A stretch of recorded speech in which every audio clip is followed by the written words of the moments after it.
தூக்குன்றதை ரத்து செய்யணும், அந்த மாதிரி தண்டனை இருக்கக்கூடாதுன்னு வாதாடுவாங்க. போலீஸு சட்டத்தை தன் கையில் எடுக்கக்கூடாது அப்படின்ற உணர்வு போலீஸ்க்கும் வரணும். போலீஸை பார்க்கும்போதே போலீஸை அடிக்க மாட்டான்பா, இந்த சட்டத்தில் என்ன சொல்லுதோ அந்த தண்டனை கொடுத்துட்டாங்க. அதில் ஒன்றும். அனைவருக்கும் வணக்கம். நீங்க பார்த்து கொண்டிருப்பது புதிய யுகத்தில் சட்டம் ஒரு வகுப்பறை. நான் யாழினி திருமுகம். இன்றைய நிகழ்ச்சியில் நம்ம எதை பற்றி பார்க்க போறோம் அப்படின்னா பில், ரிட் அண்ட் ஆர்டிஐ பற்றி தான் பார்க்க போறோம். இதை பற்றி உங்களுக்கு எந்த ஒரு சந்தேகம் இருந்தாலும் நீங்கள் தொலைபேசி மூலியமா அணுகலாம். இதை பற்றி கிளியராக எக்ஸ்பிளைன் பண்ணுறதுக்காக நம்ம கூட 2 சட்ட வல்லுநர்கள் இருக்காங்க. முதலாவதாக அதிகாரமிக்க அனுபவமிக்க கலைச்செல்வன் சார், உயர்நீதிமன்றம் மற்றும் உச்சநீதிமன்றத்தில் 38 ஆண்டுகளாக சட்டப்பணி அனுபவம் பெற்றவர். குறிப்பாக போலீஸ் துறையை சார்ந்த பணி வழக்குகள் மற்றும் பொதுநல வழக்குகளில் சிறப்பு நிபுணராக பணியாற்றி வருகிறார். மேலும் நீதித்துறையை விரும்பும் இளம் தலைமுறைக்கு வழிகாட்டியாக இருந்து லா எக்ஸ்பர்ட்ஸ் MBA என்ற அகாடமிக் மூலம் சிவில் ஜட்ஜ் தேர்வுக்கான பயிற்சி வகுப்புகள் நடத்தி வருவதோடு சட்டத்தை சிறப்பு பாடமாக எடுத்துக்கொள்ளும் IAS மற்றும் IPS தேர்வுகளுக்கு பயிற்சி அளித்து வருகிறார். வணக்கம் சார். அனைவருக்கும் வணக்கம். அடுத்தபடியாக நம்ம கூட விஜயகுமார் சார் இருக்காங்க. Sir has more than 8 years of experience in civil, criminal and matrimonial cases மற்றும் மக்களுக்கு தொடர்ந்து இலவச சட்ட உதவியும் மேற்கொண்டு வருகிறார். வணக்கம் சார். வணக்கம். உங்களுடைய சந்தேகத்தை வழக்கறிஞர்கிட்ட கேட்கணும்னு நினச்சிங்கன்னா நீங்கள் தொலைபேசி மூலியமாக அணுகலாம். இல்லை அப்படின்னா 9944010692 என்ற வாட்ஸ்அப் எனக்கு ஹலோ SOV அப்படின்ற ஒரு மெசேஜ் அனுப்பிச்சிங்கன்னா உங்களுக்கு ஒரு லிங்க் வரும். அந்த லிங்க்கில் கேட்கக்கூடிய எல்லா இன்ஃபர்மேஷனுக்குமே டீட்டெயில்டாக பதில் சொன்னீங்க அப்படின்னா உங்களுடைய சந்தேகத்தை நம்ம நிகழ்ச்சியில் டிஸ்கஸ் பண்ணுவோம். தொடர்ந்து நிகழ்ச்சிகளை போகலாம். சார், இப்போ ரீசெண்டாக ட்ரெண்டிங்காக பேசிகிட்டு இருக்கக்கூடிய ஒரு கேஸ் தான் சாத்தான்குளம் கேஸ்.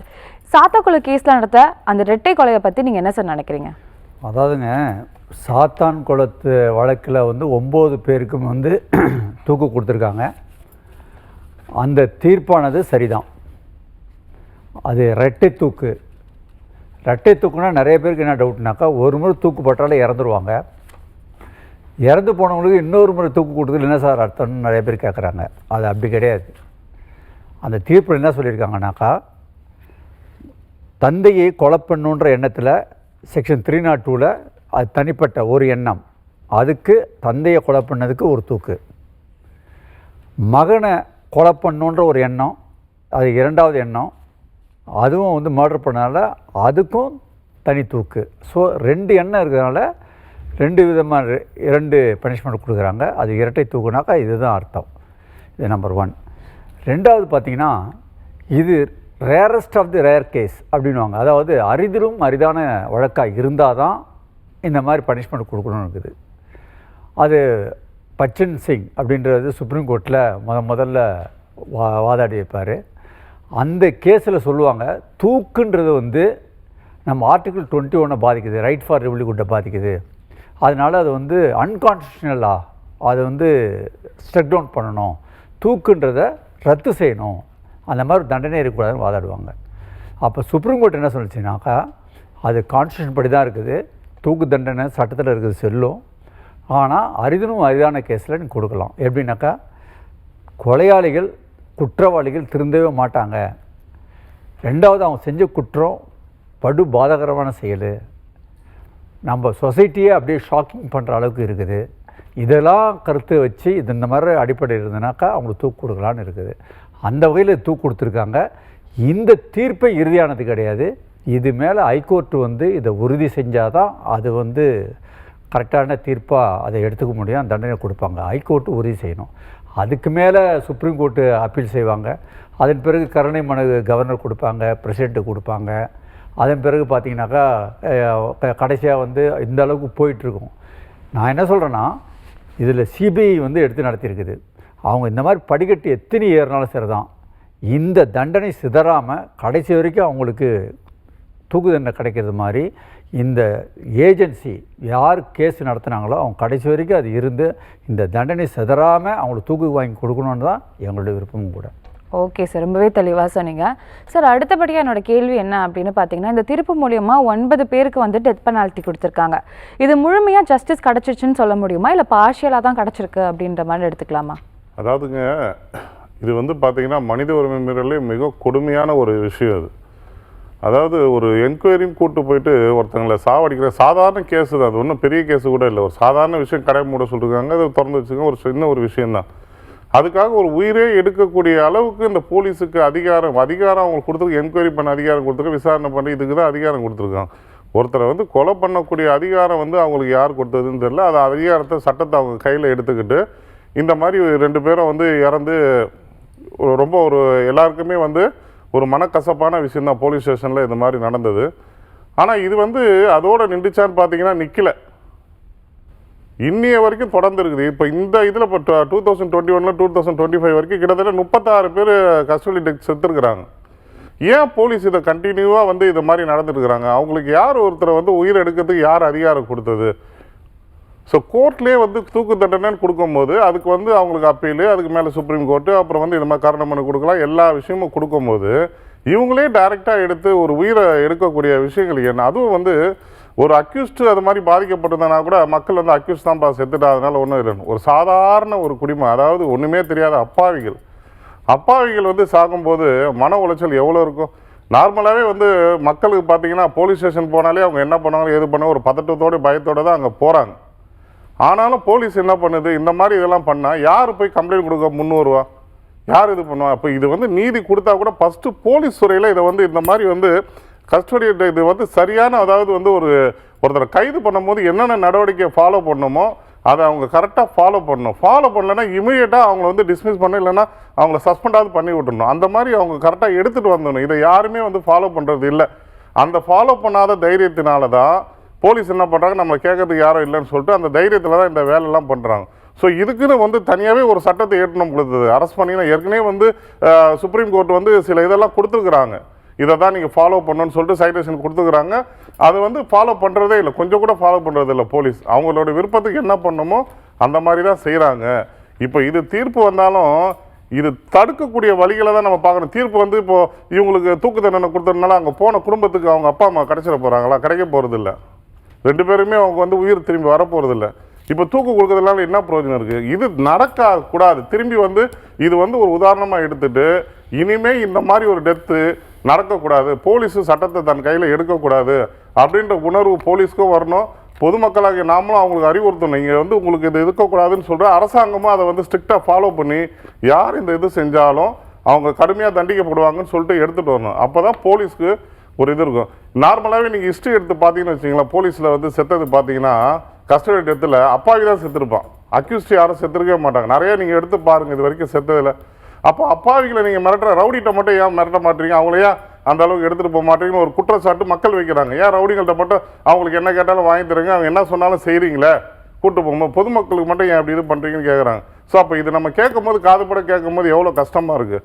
ஸோ அதனால் வந்து இந்த தீர்ப்பு வந்தாலும் இது வந்து இனிமேல் இந்த நடக்காத அளவுக்கு சட்ட திருத்தங்களை சரியாக எடுத்துகிட்டு வந்து போலீஸ் தன்னுடைய கடமையை சரியாக செஞ்சால் தான் அவங்களுடைய ஆத்மா வந்து சாந்தி அடையும். ஓகே சார், ரொம்பவே தெளிவாக சொன்னீங்க சார். அதோடைய தொடர் கேள்வி தான், இப்போ வந்துட்டு போலீஸ் நம்ம எதுக்காக போலீஸ்கிட்ட போவோம் அப்படின்னா வந்துட்டு நம்மளுக்கு பாதுகாப்பு கிடைக்கணும் அப்படின்னு தான் போவோம். ஆனால் அந்த போலீஸ்கிட்டே வந்துட்டு இந்த மாதிரி டார்ச்சர் அனுபவிக்கிறதும் இல்லை பாதுகாப்பற்ற சூழ்நிலையை வந்துட்டு லைக் நார்மல் பீப்புள் அனுபவிக்கிறதும் ரொம்ப கொடுமையான விஷயம். இதை மாற்றுறதுக்கு என்ன பண்ணலாம் சார்? அதாவதுங்க, சட்டம் வந்து ஒரு சைடு கடுமையாக என்ன தான் சொன்னாலும் சரி தான். டிகே பாஸு எப்போது 1997 சொல்லியிருக்காங்க, 10 வழிமுறைகள் அரெஸ்ட் பண்ணும்போது இம்மிடியட்டாக நீங்கள் இன்டிமேஷன் கொடுக்கணும் அவங்க ரிலேட்டிவ்க்குன்னு. அதன் பிறகு நீங்கள் யார் வேணாலும் நீங்கள் வந்து ஒரு லீகல் ஒரு அசிஸ்டன்ஸை வச்சுக்கலான்ற. அதன் பிறகு வந்து நீங்கள் மெடிக்கல் சர்டிஃபிகேட்டும் ஃபிட்டாக இருக்கான்னு பார்க்கணும். ரிமாண்ட் பண்ணும்போது மேஜிஸ்ட்ரேட்டு அதை பார்க்கணும். ஜெயிலில் போகும்போது ஜெயில் அதிகாரி இருக்கணும். ஸோ இவ்வளோ செக்கப் இருக்குது. இவ்வளோ செக்கப் இருந்தும் கூட இது ஏன் இந்த துர்மரணம் நடக்குது அப்படின்னா இன்னும் நடந்த வண்ணமாக தான் இருக்குது.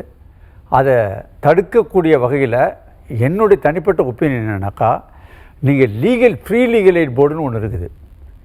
அது கான்ஸ்டியூஷன் படி அது அமைக்கப்பட்ட ஒரு அமைப்பு. அந்த ஃப்ரீ லீகல் எய்ட் போர்டினுடைய சேர்மன் யாருனாக்கா ஹைகோர்ட்டுடைய தலைமை நீதிபதி. அந்த free legal eight board secretary யாருன்னா டிஸ்ட்ரிக்ட் ஜட்ஜாக இருப்பாங்க.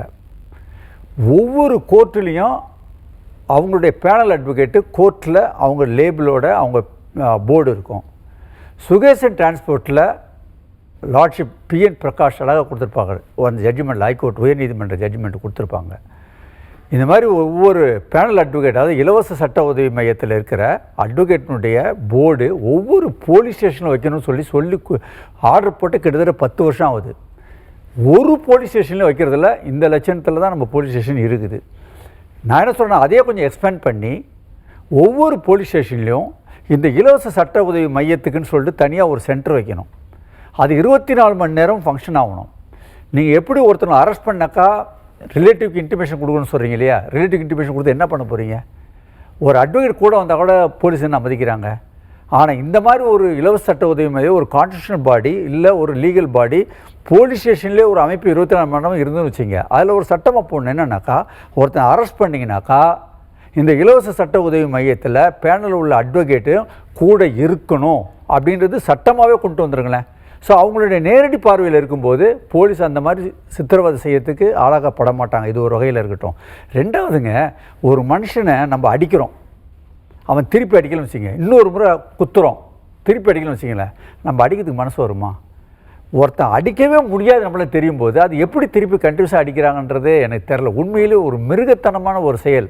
இப்போ நான் இப்படி வரேன் கருத்துக்கு, இது சொல்கிறது மாதிரி பாவம் இறந்து போனவங்க அவங்க எந்த தப்புமே செய்யாமல் இறந்து போயிட்டாங்க.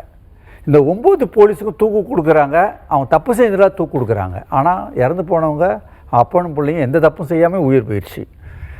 இப்போது போலீஸ்காரங்களுடைய வீடியோ சொல்கிறேன், அவங்களுக்குன்னு குடும்பம் இருக்குது, பிள்ளைங்க இருக்குது. இப்போ அவங்களுக்கு பிறகு தூக்கு கொடுத்த பிறகு எவ்வளோ அவங்க குடும்பத்தும் சொசைட்டி எவ்வளோ அசிங்கமாக நினைப்பாங்க. ஸோ இதெல்லாம் போலீஸ்காரங்க கொஞ்சம் மனசில் நினைக்கணும். நான் என்ன சொல்கிறேன்னா, அவங்களுக்கு ப்ராப்பராக ட்ரைனிங் கொடுக்கணும். என்னென்னா, போலீஸ்னால் அடிக்கவே கூடாது, நம்ம 3rd கிரேட் மெத்தடே யூஸ் பண்ணக்கூடாது, அறிவு மட்டும்தான் யூஸ் பண்ணணும், இன்வெஸ்டிகேஷன் சயின்டிஃபிக்காக தான் இருக்கணும் அப்படின்றது மட்டும்தான் போலீஸ் செய்யணும், அறிவுபூர்வமாக செயல்படணுன்றது ட்ரைனிங்லேயே பக்காவாக கொடுத்துன்னு வச்சிங்க. அவங்க உணர்வுபூர்வமாக அடிக்கணுன்ற எண்ணமே கம்ப்ளீட்டாக எடுத்துடணும். அப்படி வரும்போது போலீஸ் துறையும் டாப்பாக இருக்கும். போலீஸை பார்க்கும்போதே போலீஸை அடிக்க மாட்டான்பா, இந்த ஆள் பக்காவாக எவிடன்ஸ் கொடுத்து கோர்ட்டில் ட்ரையல் நடத்தி கடற்கன்னு நம்ம ஜெயில் தள்ளுறோன்ற பயத்தை உருவாக்கணும்னு வச்சிங்க. இந்த மாதிரி நிகழ்வுகள்லாம் கம்ப்ளீட்டாக மறைஞ்சிரும். தப்பு செஞ்சவங்களுக்கு குடும்பம் பாதிக்குது, பாவம் அப்பாவி குற்றவாளிகள் குடும்பம் பாதிக்குது. இதெல்லாம் கருத்து நினச்சி என்ன சொல்கிறேன்னா, இந்த மாதிரி ட்ரைனிங் கொடுக்கும்போது ப்ராப்பராக கொடுக்கணும். இன்னும் நான் சொல்கிறேன், லீகல் எய்ட் போர்டு அந்த இதுவை வந்து ஒவ்வொரு சென்டரும் ஒவ்வொரு போலீஸ் ஸ்டேஷனில் வைக்கணுன்றது என்னுடைய கருத்து. ஓகே சார், ரொம்பவே தெளிவாக சொன்னீங்க. அப்படி ஒரு ட்ரைனிங் நடந்து நம்மளுக்கு சரியான ஒரு போலீஸ் ஆஃபீஸர் வந்துட்டு இதை சரிப்படுத்துவாங்க அப்படின்னு நம்புவோம். நம்ம கூட ஒரு காலர் இருக்காங்க, அவங்க கிட்ட பேசிடலாம். வணக்கம். வணக்கம், சொல்லுங்க. வணக்கம், எங்கிருந்து பேசுறீங்க, உங்க பெயர்? என் பேர் பாலமுருகன், நான் காரைக்கால்ல இருந்து பேசுறேன். ஓகே சார், உங்களுடைய சந்தேகத்தை நீங்க நேரடியாக வழக்கறிஞர்கிட்ட கேட்கலாம். சரி, அதான் கேட்க சார். சொல்லுங்கள் சார். சொல்லுங்கள் சார். வணக்கம் சார். நான் வீட்டுல சின்ன பிரச்சனை, பக்கத்து வீட்டுக்கு எனக்கும். அவர் வந்து என்ன செஞ்சிட்டாருன்னா, என்னை வீட்டுக்குள்ள என்ன போட்டு அடிச்சாரு. சரிங்க. அடிச்சாரு, நான் தடுத்தேன், சும்மா தள்ளி விட்டேன், புரட்டில அடிபட்டு இறந்துட்டாரு. சரிங்க. சரி, ஓகே. அது ஒரு 5 வருஷம் ஆகுது, 6 வருஷம் ஆகுது. சரிங்க. சரிங்க. இப்ப அதுக்கு இவ்வளவு நாள் ஓடிக்கிட்டு கேஸ், சாட்சி ஒண்ணும் இல்ல. அவங்க ஒய்ஃப் தான் இருந்தாங்க, அவங்களும் ஊருக்கு போயிட்டாங்க, அவங்க மதுரையோட போயிட்டாங்க. சரிங்க. இப்ப அதுக்கு என்ன சார் தண்டனை சார்? இது எனக்கு தெரிஞ்சது தெரியுங்களா, இது திட்டமிட்டு நடந்த கொலை இல்லை. அதனால மேக்சிமம் தண்டனை, நீங்க சொல்றது உண்மையா இருந்தால், இப்ப சொல்றேன் பாருங்க, திட்டமிட்டு நடத்தப்பட்ட கொலை இல்லை, அதனால தண்டனை பெருசா ஒன்றும் இருக்காது. நம்பர் 1. நம்பர் 2, நீங்க அவங்க வீட்டுக்கு போகல, அவன் உங்க வீட்டுக்கு வந்திருக்கான். ஓகே. ஸோ அதுவும் உங்களுக்கு சாதகமாக இருக்கும். 3வது, நீங்கள் கையில் கூர்மையான கத்தியை, வெட்டு அறுவாலை அப்படி வச்சல, ஜஸ்ட் புஷிங் தான். அப்போது அவன் அடிக்க வந்திருக்கான், தற்காப்புக்காக நீங்கள் தள்ளி விட்டுருக்கீங்க. ஸோ எதிர்பாராத ஒரு விபத்து மாதிரி தான் இதை கருதணும் சட்டத்தில். நான் ஜட்ஜாக இருந்தால் மேக்ஸிமம் 3 years தான் கொடுப்பேன். அந்த ஜட்ஜி எப்படி கருதான்னு தெரியல. நீங்கள் ஒன்றும் பயப்பட தேவையில்லை. நீங்கள் எதிர்பாராத விதமாக நடந்ததுனால மேக்ஸிமம் பனிஷ்மெண்ட்டுலாம் இருக்காது. டெஃபினட்டாக ஆயுள் தண்டனை அந்த மாதிரிலாம் இருக்காது. எனக்கு தெரிஞ்சு 3 to 5 years கொடுக்கறதுக்கு வாய்ப்பு இருக்குது. ஓகே சார், ரொம்பவே தெளிவாக சொன்னீங்க. நம்ம கூட மற்றொரு காலரும் இருக்காங்க, அவங்க கிட்ட பேசிடுவோம். வணக்கம். அம்மா மதுக்கங்கம்மா, சொல்றதுக்குள்ள லைன்ல போயிட்டாருமா. வணக்கம் சார், எங்க இருந்து பேசுறீங்க, உங்க பெயர்? நான் சுரேஷ்குமார், தண்டைப்பூர்ல இருந்து பேசுறோம். ஓகே சார், உங்களுடைய சந்தேகத்தை நேரடியாக வழக்கறிஞர்கிட்ட கேட்கலாம். சொல்லுங்க சார். சார் வணக்கம், சொல்லுங்க சார். சார் வணக்கம் சார். அதான் சார் பையனை வந்துட்டு ஊர்ல இருந்து கூட்டு வந்துட்டு யாருக்கும் சொல்லாம காலை உடைச்சிட்டு போயிட்டு பயன்படுத்தி கேட்கிறாங்க. சரி, நாங்க போயிட்டு கேட்கறோம். அவங்க அவரு கிளீனா யாரு உடைச்சது சொல்லிட்டாச்சு. மனித உரிமை கொடுத்துக்கிறோம். ஆனா வந்து அதுக்கப்புறம் வந்து போலீஸ் இன்னமும் போச்சு தெரியல, எந்த வித ஆக்ஷன் எடுக்கலைங்க சார். அது அந்த ரைட்ஸ் வந்து போலீஸ் யார் இருக்குதா காலை உடைக்கிறதுக்கு? அவங்க ஒரு அத்லெட்டு, காலை உடைக்கிற ரைட்ஸ் யார் இருக்குதா அவனுக்கு? கண்டிப்பா அதை தான் சார் இப்ப நம்ம கேட்டுட்டு. போலீஸ்க்கு அந்த மாதிரி ரைட்ஸ் எல்லாம் யாருமே கொடுக்கல. அது அவங்க செய்யறது தவறு தான். அதையும் கொஞ்சம் ஸ்ட்ராங்கா சொல்லுங்க சார் ப்ளீஸ் சார். அதாவதுங்க, போலீஸ் வந்து இந்த தவறை செய்யக்கூடாது. போலீஸுக்கு விசாரணை பண்றதுக்கு தான் அதிகாரம் கொடுத்துருக்காங்க. ஒருத்தரை கூட்டு விசாரணை பண்ணி என்ன நடந்துச்சு, என்ன நிகழ்ச்சி நடந்துச்சு கேட்கறதுக்கு தான் அதிகாரம் கொடுத்துருக்காங்க. தவிர அவங்கள கையை காலை உடைக்கிறதோ இல்லை வாயை உடைக்கிறதோ இல்லை உயிரை எடுக்கிறதோ இந்த அதிகாரம்லாம் அவங்களுக்கு யாரும் கொடுக்கல. அது சட்டம் மீறிய செயல் தான். அவங்களுக்கு அதுக்கான கடுமையான தண்டனைகள் கண்டிப்பாக கிடைச்சி தான் ஆகணும். நீங்க தனியா அவங்க மேல இந்த மாதிரி நடந்துச்சுன்னு கம்ப்ளைண்ட் கொடுத்தீங்களா? அவங்க மேல என் பிள்ளைய வந்து கம்ப்ளைண்ட் கொடுத்தாக்க அவங்க என்ன சொல்றாங்க, கமிஷனர் பெர்மிஷன் வாங்க சொல்றாங்க சார். நம்ம கிட்ட யார்கிட்ட கமிஷனுக்கு வந்து பெர்மிஷன் வாங்கணுமா போலீஸ் கேஸ் போடுறதுக்கு? சரி, அது நம்ம போய் கமிஷனர் கேட்டா நம்மள உள்ளே உள்ள யார் போய் பர்மிஷன் வாங்கணுமா சார்? நாங்க பப்ளிக் நீங்க எதுக்கு சார் போய் பர்மிஷன் வாங்கணும்? அந்த மாதிரிலாம் சட்டத்துல எதுவும் சொல்லியே சார் நீங்க போய் பர்மிஷன் வாங்கணும். நீங்க ஒருத்தர் பேரை கம்ப்ளைண்ட் கொடுத்தீங்கன்னா அந்த ஸ்டேஷன்ல எஃப்ஐஆர் ஃபைல் பண்ணலாம். அப்படி பண்ணலன்னா நீங்க வந்து கோர்ட்டை நாடி அவங்க மேல டைரக்ஷன் கேட்கறதுக்கு நீங்க ஒரு நல்ல வழக்கறிஞரை பிடிச்சி அவங்க மேல இது பண்றதுக்கு ஃபைல் பண்றதுக்கு ரெடி பண்ணுங்க. இதை போய் நம்ம கமிஷனர் எல்லாம் போய் கேட்டுட்டு இருக்கணும்லாம் தேவையில்லை. பண்ணது தப்பு தானே, அவங்க பண்ண தப்பு இல்லையா? ஆமா, அதனால நீங்க ஃபர்ஸ்ட் வந்து அவங்க மேல கம்ப்ளைண்ட் கொடுங்க. எடுக்கலையா ரிஜிஸ்டர் போஸ்ட் அனுப்புங்க. அதையும் தாண்டி வரலன்னா வந்துட்டு ஐஆர் ஆஃபீஸருக்கு ரிஜிஸ்டர் போஸ்ட் அனுப்புங்க. எதுக்குமே ரிப்ளை வரலன்னா கோர்ட்ல போய் டைரக்டா ஒரு அட்வொகேட்டை பிடிச்சி டைரக்ஷன் வாங்குங்க. இந்த மாதிரி நடந்துச்சுன்னு சொல்லிட்டு அதுக்கான எவிடன்ஸ் எல்லாம் உங்கள்கிட்ட இருந்துச்சுன்னா கரெக்டாக அதெல்லாம் வச்சு இங்கே பையன் என்ன பண்ணுறேன் என்ன செய்ய எல்லா இதுவும் இருந்துச்சுன்னா கரெக்டாக வச்சுட்டு எவிடன்ஸு ப்ரூஃப் எல்லாம் இருந்துச்சுன்னா கண்டிப்பாக வந்துட்டு அவங்களுக்கு வந்து அவங்க மேலே குற்றப்பத்திரிக்கை தாக்கல் செய்ய கண்டிப்பாக நடக்கும். எஃப்ஐஆர் ஃபைல் பண்ணுறதுக்கு கண்டிப்பாக வாய்ப்பு இருக்குது. ஒன்று. ரெண்டாவது பார்த்தீங்கன்னா இவங்க வந்து எதுக்காக அவங்களை கூப்பிட்டு போனாங்க சார்? இங்கேருந்து வீட்டுல இருந்து கூட்டு போல சார், ஊர்ல இருந்தே கூட்டு வந்தாங்க சார். நைட்டா இல்லை, எதுக்கு என்ன கேஸுக்காக எடுத்துகிட்டு வந்தாங்க? எந்த கேஸுமே ஆல்ரெடி அவங்கள ஒரு கேஸ் இருக்கு சொல்லிட்டு தேடி போயிட்டு கண்டுபிடிச்சு கூட்டு வந்துட்டு இங்க பாலத்துல தடுக்கி வந்துட்டா சொல்லிட்டு ஒரு கேஸ் பிடிக்கிறாங்க. அங்க இருக்கிற ஒரு சலுவை பண்ற ஒருத்தர்கிட்ட ரிப்போர்ட் ஆகிக்கிறாங்க. அவர்கிட்ட நாங்க பேட்டி எடுத்தோம். அட்வொகேட்லாம் சேர்ந்து போலீஸ் எங்கிட்ட சொல்லுவோம் வெள்ளை கைட்டு வாங்கினாங்க, ஏன் கடை வைக்கிறீங்க சொல்றாங்க, போட்டாங்க நான் சொல்லிட்டு அவரு அந்த வீடியோ எல்லாம் எடுத்து சார். இப்போ அதுதான் சார் எல்லா ப்ரூஃபையும் வச்சுட்டு நீங்க இந்த மாதிரி இவங்க ஆக்ஷன் எடுக்கலாம் கோர்ட்ல நீங்க இது பண்ணுங்க, சப்மிட் பண்ணுங்க. சரியா? Okay sir. இப்போ சாத்தான்குளம் கேஸை பற்றி நம்ம பார்த்துட்டு இருக்கோம். இந்த மாதிரி வேறு ஏதாவது கேஸ் இருக்கா சார்? ஆமாம், நடந்துருக்குதுங்க. அதாவது 2023 அம்பாசமுத்திரம் டிஎஸ்பி என்ன செஞ்சாருன்னா ஒரு அக்யூஸ்டை பிடிச்சி இந்த சிம்டா ஆணி பிடுங்குற சிம்டான்னு சொல்லுவாங்க, அந்த பிளேயரை வச்சு ஒவ்வொரு பல்லாக பிடுங்கினார். அவர் பல்ல பிடுங்க நினச்சி பாருங்கள், பிளேயரை வச்சு பல்ல பிடுங்குறாருன்னா பாருங்கள். அந்த மாதிரி ஒரு நிகழ்வு இருக்குது. அது இன்னும் விசாரணையிலே இருக்குது. அது ஏன் 2023 நடந்தது? இப்போ பாருங்கள் நம்ம எங்கே இருக்கணும். 2 வருஷமாக இன்வெஸ்டிகேஷன் தான் ரொம்ப கொடுமையானது. அது கண்டிப்பாக விரைவாக அதை இன்வெஸ்டிகேஷன் பண்ணி கண்டிப்பாக அவருக்கும் கடுமையான தண்டனை வழங்கணும்னு தான் இந்த அமைப்பை கேட்டுக்கிறோம். அதோடு ரொம்ப கொடுமையானது 2025 பார்த்தீங்கன்னாக்கா அந்த காவலாளி அவரை அஜித்குமார் இல்லைங்களா, அந்த அஜித்குமாரை அநியாயமாக அடிச்சு கொண்டிருக்காங்க. கம்ப்ளைண்ட் கொடுத்தவங்களும் நான் கொடுத்தது பொய் கம்ப்ளைண்ட்னு சொல்லிட்டு கோர்ட்டில் சொல்லியிருக்காங்க. கோர்ட்டு அதையும் வந்து க்ளோஸ் பண்ணிடுச்சு. என்னுடையது என்னன்னாக்கா பொய் கம்ப்ளைண்ட் கொடுத்தவங்களுக்கும் அதில் அக்யூஸாக சேர்க்கணும், அவங்கள அப்படியே விட்டுறக்கூடாது, அவங்களுக்கும் இதில் தண்டனை கிடைக்கணும் அப்படின்றது தான் இந்த மனுவை சொல்லிக்கிறோம். கண்டிப்பாக அவங்களுக்கு தண்டனை கிடைக்கும், சட்டத்தில் அதுக்கு வழி உண்டு. ஓகே சார், ரொம்பவே தெளிவாக சொன்னீங்க சார். அடுத்தபடியாக இந்த விசாரணைலாம் பண்ணுறாங்களா சார்? இது டிரான்ஸ்பரண்ட்டாக இருக்கா சார்? அதாவதுங்க இப்போ இந்த கேஸை பொறுத்த வரைக்கும் விசாரணை பண்ணது வந்து சிபிஐ பண்ணாங்க. அதனால் நம்மளுடைய ஜூரிஸ்டிக்ஷனுக்குள்ளே வராமல் வெளியிலேருந்து வெளியோடைய அமைப்பு அந்த அமைப்பு பண்ணதுனால இவ்வளோ தூரம் அவங்க வந்து எல்லாத்தையுமே எவிடன்ஸு விட்னஸ் எல்லாத்தையுமே கரெக்டான லெவலில் எடுத்து கொடுத்ததுனால தான் இன்றைக்கி இந்த தண்டனை வந்துச்சு.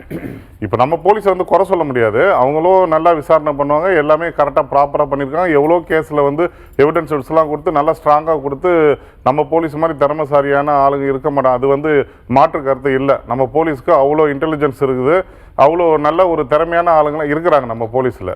பட் என்ன நான் இந்த கேஸை பொறுத்த வரைக்கும் என்னன்னா, ஒரு போலீஸ் ஸ்டேஷன்லேயே நடக்கும்போது நம்ம கூட வேலை செய்கிறவங்களை நம்ம காப்பாற்றணுன்ற ஒரு எண்ணம் ஒரு லைட்டாவது கொஞ்சமாவது தோணும் அவங்களுக்கு. சரி, ஏதாவது ஒன்று தப்பி வைக்கலாமல் தெரியாமல் நடந்து போச்சு அப்படின்ற எண்ணம் தோணும். ஸோ இந்த எண்ணம் தோன்றினாலும் சப்போஸ் அவங்களே அந்த இதை வந்து விசாரணை பண்ணால் கூட மக்களுக்கு வந்து அது வந்து ஒரு பெருசாக ஒரு இது இருக்குது. அதனால தான் அந்த சிபிஐக்கு அமைப்புக்கு மாற்றி அது விசாரணை நடந்துச்சு. அது நல்லா ரொம்ப அருமையாக இது பண்ணி கொடுத்துருக்குறாங்க. எவிடன்ஸ் விட்னஸ்லாம் கரெக்டாக கலெக்ட் பண்ணி அதுக்கேற்ற மாதிரி கோர்ட்டும் அருமையாக தண்டனை கொடுத்துருக்குது. அதனால் விசாரணை வந்து நல்லா வெளிப்படையாக தான் நல்லா நடந்திருக்கு. அதில் எந்த அழுத்தமும் இல்லை. அதாவதுங்க இந்த சாத்தான்குளம் மேட்டரில் ஏன் இது விரைவாக இவ்வளோ தெளிவாக நடந்ததுன்னா மெயின் காரணம் உயர்நீதிமன்றம் நேரடி தலையிட்டுச்சு. உயர்நீதிமன்றம் மதுரை கிளை நேரடி தலையிட்டு ஒரு மேட்ஷீட்டை அங்கே அனுப்புகிறாங்க. போய் பிரிமினரி இன்வெஸ்டிகேஷன் நடந்தது என்ன அப்படின்னு சொல்லி ரிப்போர்ட்டு கொடுங்கன்னு.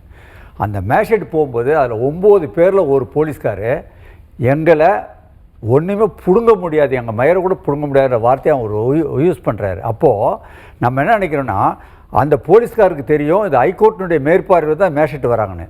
தெரிஞ்சிருந்தும் அந்த வார்த்தையை சொல்கிறாருன்னா அப்போ ஹைகோர்ட்டை விட பவர்ஃபுல்லான ஒரு ஆள் யாரோ பின்னாடி இருந்து இந்த போலீஸை இயக்கியிருக்காங்களோ அப்படின்ற ஒரு டவுட் எங்களுக்கு வருது. அதையும் சேர்ந்து விசாரிச்சிருந்தாக்கா நல்லா இருந்திருக்குன்ற ஒரு எண்ணம். இது மட்டும் இல்லை, நீ சொன்னது மாதிரி சிபிஐ எடுத்ததுனால இது இன்னும் விரைவாக முடிஞ்சிருக்குது. அது மெயின் ஹைகோர்ட்டு தான். அந்த தீர்ப்பே அழகாக சொல்லுவாங்க. இது ஹைகோர்ட் மட்டும் தலையிடலை அப்படின்னாக்கா அந்த இறந்து போனவங்களை புதைக்கிறதுக்கு முன்னாடியே இந்த வழக்கு புதைக்கப்பட்டிருக்கும் அப்படி சொல்லிட்டு தீர்ப்பில் அழகாக சொல்லியிருப்பாங்க அந்த மேட்ஷீட்டு. அதாவது தீர்ப்பு கொடுத்தவங்க அவ்வளோ ஒரு கொடுமையான ஒரு சம்பவம். ஹைகோர்ட்டு வந்து தலையிட்டதெல்லாம் தான் நடந்தது. ஆனால் எல்லா மேட்டிலும் ஹைகோர்ட் தலையிட முடியுமான்றது அது வேறு விஷயம். Okay sir. சார், இந்த மாதிரியான கொடுமையான விஷயங்கள் வந்து திருப்பி நடக்காமல் இருக்கிறதுக்காக கவர்மெண்ட் ஏதாச்சும் ஸ்டெப் எடுத்திருக்காங்க? அதாவதுங்க சென்ட்ரல் கவர்மெண்ட்டு ஸ்டெப்ஸ் எடுத்ததுங்க 2010 ஒரு சட்டத்தை கொண்டு வந்தாங்க. என்னன்னாக்கா சித்திரவதை தடுக்கும் சட்டம் அப்படின்னு சொல்லிட்டு 2010 கொண்டு வந்தாங்க பார்லிமெண்ட்டில். அது மக்கள் சபையில் லோக்சபையில் நிறைவேற்றப்பட்டது. ஒரு சட்டம் நிறைவேற்றப்படணும் அப்படின்னா லோக்சபாவும் எஸ்ன்னு சொல்லணும், மேல் சபை கீழ் சபை அதேமாதிரி ராஜ்யசபாவிலையும் அது நிறைவேற்றப்படணும். இந்த தடுப்பு சட்டம் சித்திரவதை தடுப்பு சட்டம் 2010 கவர்மெண்ட்டு லோக்சபாவில் கீழ் சபையில் நிறைவேற்றப்பட்டதை மேலவை ராஜ்யசபாவில் அது ஒன்றுமே கண்டுக்காத மாதிரி காலாவதியாக பண்ணிட்டாங்க. ஸோ காலாவதியாக பண்ணுறதால அப்படியே நின்று போச்சு. ஏன் அரசாங்கம் அது வந்து காலாவதியாக பண்ணாங்கன்றது எனக்கு ஒன்றும் புரியல. ஏன் அந்த சட்டத்தை கொண்டு வரதுக்கு அவங்க விரும்பலைன்னு தெரில. எனக்கு என்ன சந்தேகம்னா அப்போது பொலிட்டிஷியன் வந்து இந்த சட்டத்தை வந்து கொண்டு வரதுக்கு விரும்பலைனாக்கா அப்போ போலீஸ் வந்து 90% இந்த மாதிரி தவறு செய்கிறதுக்கு காரணம் அவங்களும் சேர்ந்து சிக்குவாங்களோ அப்படின்னு ஒரு பயத்தினால தான் அதை காலாவதி ஆக்கிட்டாங்கன்ற ஒரு உணர்வும் எங்களுக்கு இருக்குது. இது ஒன்று. ரெண்டாவது இன்னொரு விஷயம் பார்த்தீங்கன்னாக்கா 2017 ஒரு சட்ட வரைவு கொடுக்குறாங்க. யாருனாக்கா நம்ம அந்த சட்டத்துறையிலேருந்து கொடுக்குறாங்க. இதே மாதிரி ஒரு சட்டம்தான். அதில் கூட பார்த்தீங்கன்னாக்கா அந்த சட்டத்துறையில் கொடுக்கும்போது எப்படி விசாரிக்கணும் அப்படின்றது தான் இருக்குது ஒழிய சித்திரவதைனா என்ன, அதனால் தண்டிக்கப்பட்ட அது தவறு செஞ்சால் என்ன தண்டனை கிடைக்கும் அப்படின்றது கூட அந்த சட்ட வரைவில் இல்லை. இதுக்கு மேலே என்ன செய்யணும், ஐநா சபையில் இதில் வந்து இந்த மாதிரிலாம் கன்வென்ஷனில் ஒரு ரெசல்யூஷனில் இந்தியாவோட சைன் பண்ணியிருக்குது. என்னென்னா வேர்ல்டு லெவலில் யாரையுமே வந்து இந்த மாதிரி சித்திரவதைப்படுத்தக்கூடாது அப்படின்னு இந்தியாவை கையெழுத்து போட்டிருக்காங்க. ஆனால் அது முழுமையாக இந்தியா வந்து அதோட செயல்பட முடியாத காரணம் என்னன்னாக்கா இந்த மாதிரி இப்போ காலாவதி ஆயிடுச்சு பார்த்தீங்களா. இந்த மாதிரி சட்டத்தை நிறைவேற்றினாதான் ஐநா சபையிலையும் முழுமையாக இந்தியா ஜாயிண்ட் ஆகும். அப்படி ஜாயிண்ட் ஆச்சுன்னு என்ன ஆகும்னா இந்த மாதிரி சித்திரவதை எங்கெங்கெல்லாம் நடக்குதோ ஐநா சபையினுடைய நேரடி பார்வைக்கு அதை எடுத்து போகும். அப்போ ஐநா சபை வரைக்கும் அது நேரடி பார்வையில் எடுத்துகிட்டு போகிறது மாதிரி இந்த சட்டம் இருந்ததுன்னா இந்த மாதிரி சித்திரவதைகள்லாம் வந்து ரொம்ப ரொம்ப குறையும். ஏன்னாக்கா அது பொலிட்டிஷியன் யார் எவ்வளோ பெரிய அதிகாரத்தில் இருந்தாலும் அதுக்கு மேலே ஒரு அமைப்பு ஐநா நீங்கள் வெளி தலையீடு அது இதுன்னா கூட வெளி தலையீடுனா மற்றதில் இல்லை, ஒரு சித்திரவதையில் மட்டும்தானே தலையிடுது ஐநா, அதில் தப்பே இல்லையே. அப்போது என்ன ஆகுனா பொலிட்டிக்கலாக இருக்கிற அந்த டார்ச்சரு எல்லாமே குறைஞ்சி போகும். ஆனால் அது இம்மிடியட்டாக வந்து நம்ம கவர்மெண்ட் அதை ஆக்ஷன் எடுத்து ஐநா சபையோட இது சம்மந்தமாக இணைஞ்சி ஐநா சபையும் இந்த மாதிரி டார்ச்சருக்கு உட்படுத்தணுன்னா தான் இது வந்து சரியாக ஏற்படும். இல்லாட்டினா இது கன்வியூ பண்ணிட்டு தான் இருக்கும். ஓகே சார், ரொம்பவே தெளிவாக சொன்னீங்க. கண்டிப்பாக ஒரு மாற்றம் வரும். நம்ம தொடர்ந்து பேசுகிறதுக்கு முன்னாடி ஒரு காலர் இருக்காங்க, அவங்கக்கிட்ட நம்ம பேசிடலாம். வணக்கம். வணக்கம், லைனில் தான் இருக்கீங்க. வணக்கம். வணக்கம், எங்கேருந்து பேசுகிறீங்க, உங்கள் பெயர்? நான் மயிலாடுதுறை பேசுகிறேன் மேடம். சார், டிவி வால்யூமை கம்மி பண்ணிட்டு பேச முடியுமா சார்?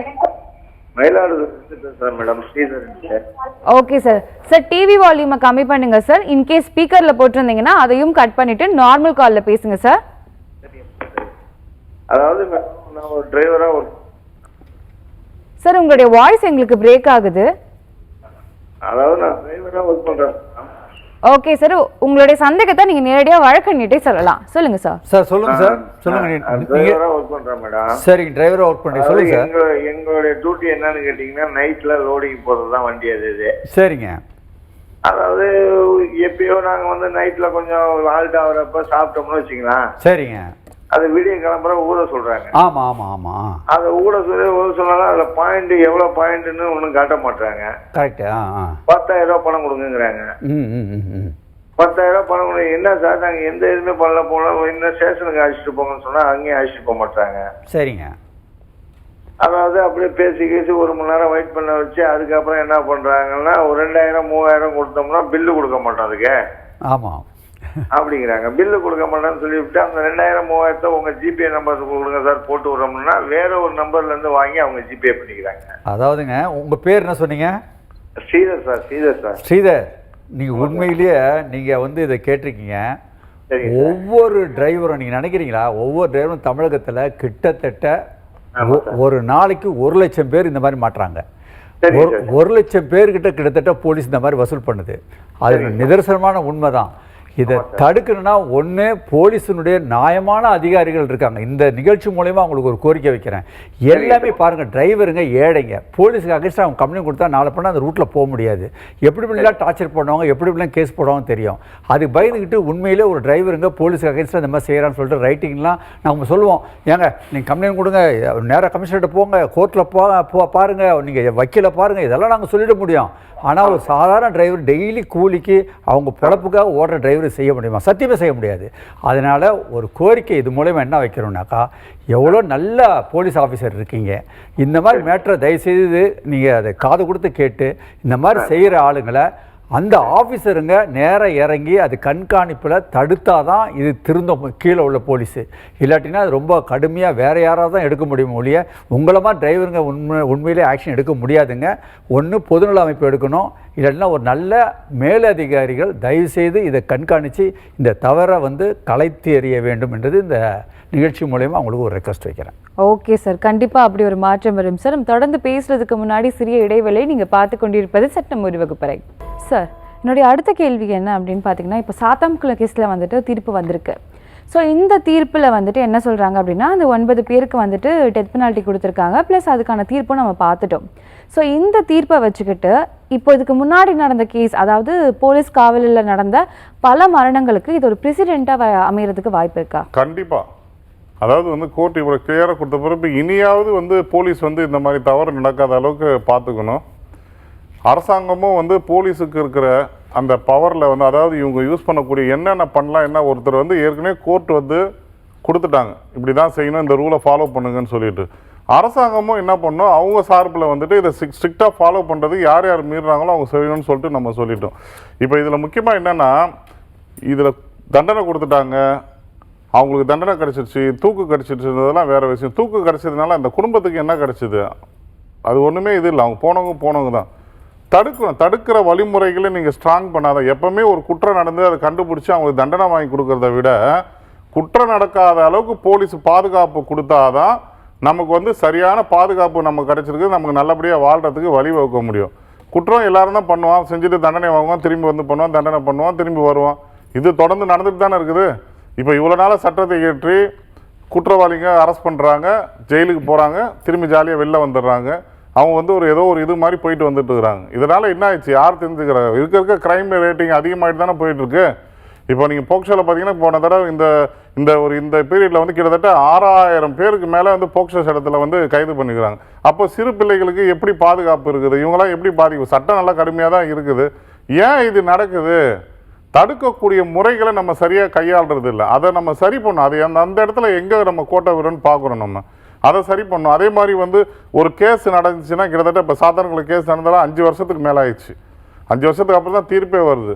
ஸோ இதனால் இது சிபிஐ பண்ணனால நல்லா ஸ்ட்ராங்காக பண்ணிட்டாங்க. இதாக இருந்தால் என்னாகும், விட்னஸ்ஸு எவிடன்ஸு எல்லாமே ஸ்ட்ராங் இல்லாமல் அப்படியே வீக்னஸாக மாறிடும். வீக்னஸாக மாறும்போது செத்துட்டான் போயிட்டான் விடு இதுன்னு சொல்லிட்டு ஜனங்களும் பயந்துட்டு ஒரு அந்த விட்னஸை வந்து சொல்கிறதுக்கும் பயந்துட்டு அது அப்படியே இதாகிட்டு குற்றவாளிக்கு விடுதலை ஆகிறாங்க. ஸோ இதெல்லாம் வந்து நம்ம ஸ்பீடு பண்ணணும். கோர்ட்டும் வந்து கோர்ட்டுக்கு தேவையான ஜட்ஜஸை சரியாக அரசாங்கம் நியமிக்கணும். போலீஸும் வந்துட்டு அதிகப்படுத்தி அவங்கள வந்து என்கொயரி பண்ணுறவங்கள இன்வெஸ்டிகேஷன் பண்ணுறவங்கள வந்து வேறு இதில் டிஸ்டர்ப் பண்ணாமல் டைவர்ட் பண்ணாமல் அவங்கள கரெக்டாக இந்த இதெல்லாம் ஃபாலோ பண்ணி சார்ஜ் ஷீட்லாம் கரெக்டாக ஃபைல் பண்ணுற அளவுக்கு அவங்களெல்லாம் எடுத்துகிட்டு வரணும். இதெல்லாம் ப்ராப்பராக பண்ணாங்கன்னா இந்த குற்றங்கள்லாம் அவ்வளோ நடக்கிறது ரொம்ப கம்மியாகும். ஏன் இவ்வளோ சட்டங்கள் இருந்தோம், இவ்வளோ ரூல்ஸ் இருந்தோம், குற்றங்கள் தொடர்ந்து நடந்து தானே இது இப்போ ரேட்டிங் வந்து ஏறிட்டே தானே போகுது, என்னைக்கு குறைஞ்சிருக்குது சொல்லுங்கள்? நம்ம சட்டம் போட்டதுலேருந்து குற்றம் நடக்காமையாக இருந்துட்டு இருக்குது, நடந்துகிட்டே தான் இருக்குது. ஏன் நடக்குது அப்போது? அதை நம்ம யோசிக்கணும். நீங்கள் தண்டனை கொடுக்கறது போகிறதெல்லாம் முக்கியம் இல்லை, அதுக்கான தடுப்பு சட்டங்களை நம்ம கரெக்டாக ஃபாலோ பண்ணணும். போலீஸும் ஃபாலோ பண்ணாங்கன்னா இந்த கிரைம் குறைஞ்சாதான் இதுக்கெல்லாம் தீர்வு. நடந்துட்ட பிறகு தண்டனை கொடுக்கறது ஒரு தீர்வு இல்லை. ஓகே சார், ரொம்பவே தெளிவாக சொன்னீங்க. நம்ம கூட ஒரு காலர் இணைஞ்சிருக்காங்க, அவங்க கிட்ட பேசிடலாம். வணக்கம். ஹலோ வணக்கம், எங்கேருந்து பேசுறீங்க? உங்கள் பையன்? ஏங்க மேடம் என்ன திடீர்னு கேட்குறீங்க? எனக்கு புரியலைங்க மேடம். வணக்கம் சார், எங்கேருந்து பேசுறீங்க? மேடம் நான் காமராஜர் தாராபுரம் திருப்பூர் மாவட்டத்திலிருந்து பேசுறேங்க மேடம். ஓகே சார், உங்களுடைய பெயர்? என்னோட பேர் வந்து மடிசன் மேடம். ஓகே சார், உங்களுடைய சந்தேகத்தை நீங்க வழக்கறிஞர்கிட்ட கேட்கலாம். சார் சொல்லுங்கள் சார், சொல்லுங்கள் சார். இருங்க சார், சொல்றேங்க சார். சார் இப்போ வந்து எப்படின்னு பார்த்தீங்கன்னா, ஒரு கல்யாணம் பண்ண ஒரு மனைவி வந்து இந்த மாதிரி வந்து அடுத்தவங்க கூட்டிட்டு போச்சா என்னங்க சார் அதுக்கு பதில் கிடைக்குங்க சார்? அதாவதுங்க திருமணமான பெண்ணு இன்னொருத்தவங்களோட கள்ள தொடர்பு வச்சு போயிட்டாங்கன்னா என்ன தண்டனை கிடைக்குன்னு கேட்குறீங்களா? சாரிங்க, என்னோட மனைவி வந்து எனக்குன்னு வந்து 2 குழந்தைங்க இருந்தாங்க சார். சரிங்க சார், நீங்க டிவி பார்த்துட்டு பேசுறீங்கன்னு நினைக்கிறேன் சார். சார் இல்லைங்க மேடம், டிவி பார்க்கலைங்க மேடம், இங்க தள்ளி உட்காருங்க மேடம். சொல்லுங்க சார். சார் இப்போ இதில் என்ன விஷயம்னா மேடம், ஹலோ தொடர்ந்து பேசலாம் சார். மேடம் இப்போ வந்து என்னோட மனைவி வந்து என்னோட 2 குழந்தைகளோட வந்து இன்னும் டைவர்ஸ் வாங்கலைங்க மேடம்.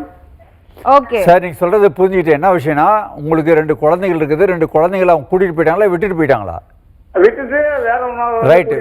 அதான் ஒரு கள்ள தொடர்போட வெளியே போயிட்டாங்க. இது என்ன செய்வாங்கனாக்கா, நம்ம தமிழில் ரொம்ப அருமையான ஒரு விளக்கம் கொடுப்பாங்க. என்னன்னாக்கா, திருமணத்தை தாண்டிய உறவு. இதுக்கு தமிழில் பாருங்கள் எப்படி சொல்கிறாங்க பாருங்கள். திருமணத்தை தாண்டிய உறவாம்.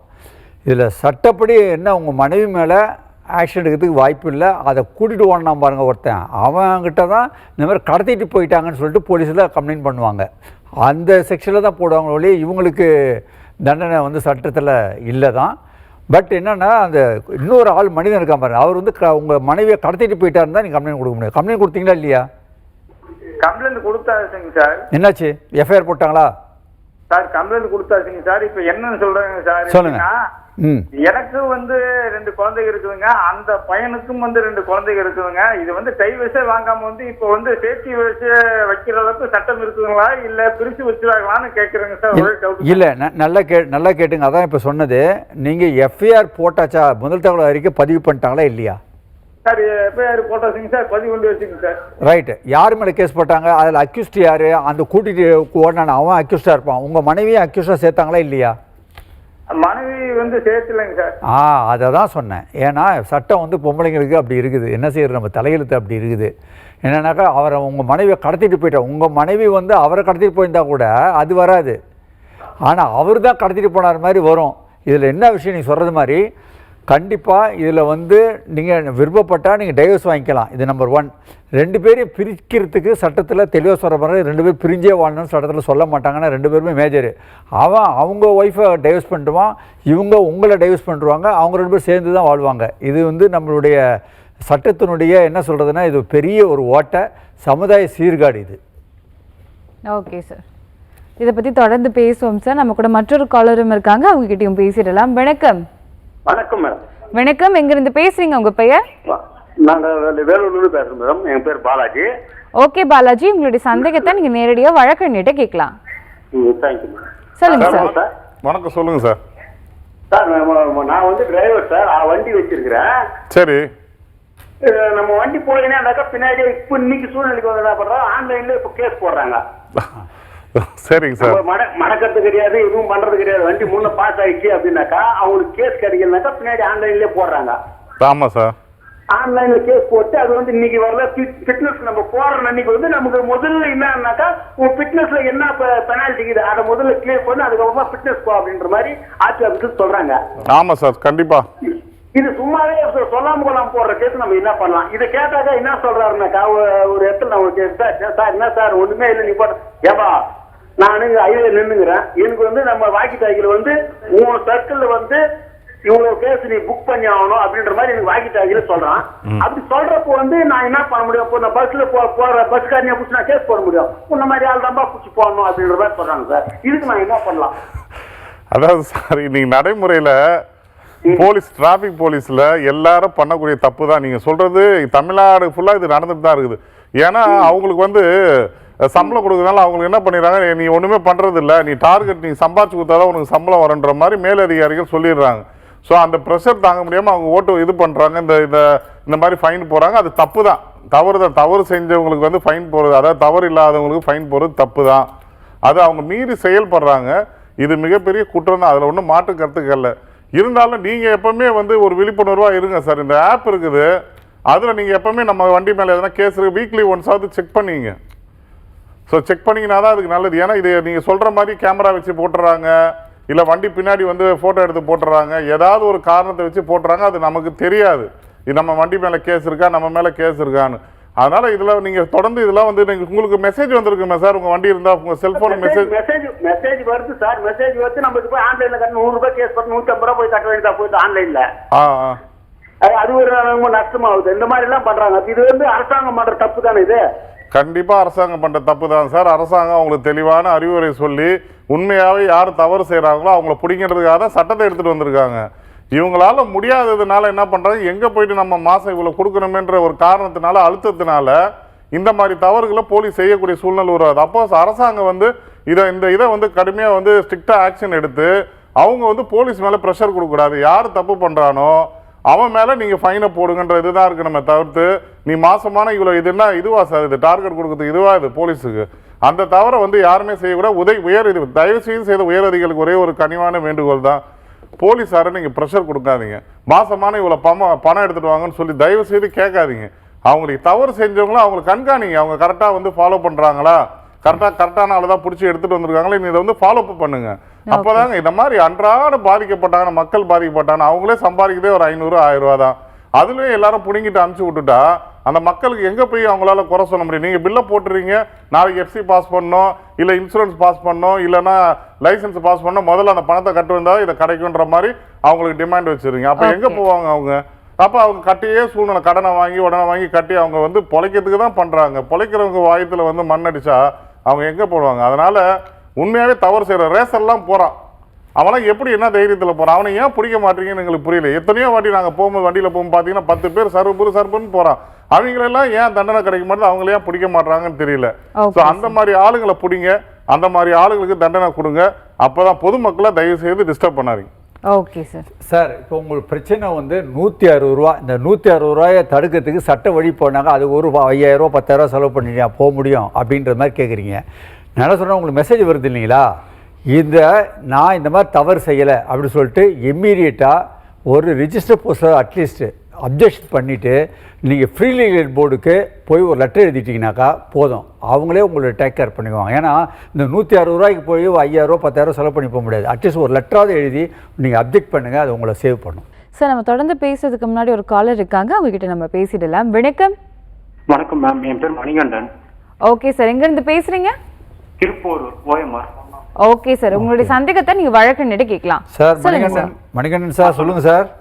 சார், இந்த டி அடிக்ஷன் சென்டர்ஸ் அப்படின்னு சொல்லிட்டு சொல்றீங்களா சார், இருக்கு தெரியுமாங்க சார்? எதுங்க? டி அடிக்ஷன் சென்டர், மறுவாழ்வு மையம். ஆமா, ரீஹாபிலிட்டேஷன் சென்டர். ஆமா, சொல்லுங்க. அங்க வந்து நான் வந்து ஜெயில கூட இருந்திருக்கேன். என்னோட 18 இயர்ஸ்ல வந்து நான் ஜெயில இருந்திருக்கேன். ஜெயில விட மோசமான ஒரு இடமா இருக்கு. ஜெயில கூட அடிக்க மாட்டாங்க, பப்ளிக் வந்து பேரண்ட்ஸ்லாம் வந்து பார்க்கலாம். சரிங்க. இங்க வந்து நாங்க வந்து ட்ரிங்க் மட்டும் தான் சாப்பிடுவேன், இந்த கஞ்சா அந்த மாதிரிலாம் கிடையாது. சரிங்க. எங்களை வந்து ஒரு எப்படி சொல்றது, ரொம்ப ஒரு நரகத்தை விட மோசமா எங்களை அங்க டீல் பண்ணுவாங்க. எந்த இடம் அது? நான் இது வரைக்கும் ட்ரஸ்ட் வேன்னு சொல்லிட்டு அந்த டிஎடிக்ஷன். அதாவதுங்க, இப்போ ஒரே வாரம் சொல்கிறேன், உண்மையிலேயே அந்த மாதிரி ரீஹாபிலிட்டேஷன் சென்டரில் வந்து அது மாதிரி செய்யக்கூடாது, சட்டப்படி அது குற்றம்.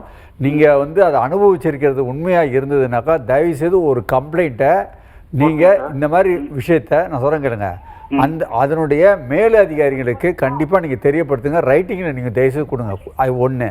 ரெண்டாவது வந்து ஒரு நல்ல வழக்கறிஞரை பார்த்து அவர் மூலமா நீங்கள் ஆக்ஷன் எடுங்க. ஏன்னா நீங்கள் அனுபவிச்சிட்டீங்க. ஃப்யூச்சரில் யாரும் அந்த மாதிரி கஷ்டத்தை அனுபவிக்கக்கூடாதுன்ற ஒரு நல்ல எண்ணத்தில் இந்த ஆக்ஷன் நீங்கள் இமீடியட்டாக எடுங்க. Okay sir. ஆக்சுவலா இப்ப பாத்தீங்கன்னா இப்போ இந்த 2 இயர்ஸ்லயே வந்து பாத்தீங்கன்னா 2023ல ஒரு போலீஸ்காரே இறந்திருக்காரு. நான் நியூஸ்ல தான் பார்த்தேன். சரிங்க. அதுக்கப்புறம் வந்து லாஸ்ட் இயர் ஒரு நியூஸ்ல பார்த்தேன், அந்த இன்னொரு டிஎடிக்ஷன் சென்டர்ல நிறைய பேர் இறந்திருக்காங்க நியூஸ்ல பார்த்தேன். அது இல்லாம என் கூட இருந்தவங்களே நிறைய பேர் இறந்திருக்காங்க. இப்போ இல்ல அந்த சென்டர் எங்க இருக்குதுங்க? மறுபடியும் கேக்குறேன். திருக்கழுக்குன்றம் சார். என்னங்க? திருக்கழுக்குன்றம். பேர் வந்து நன்மயம்.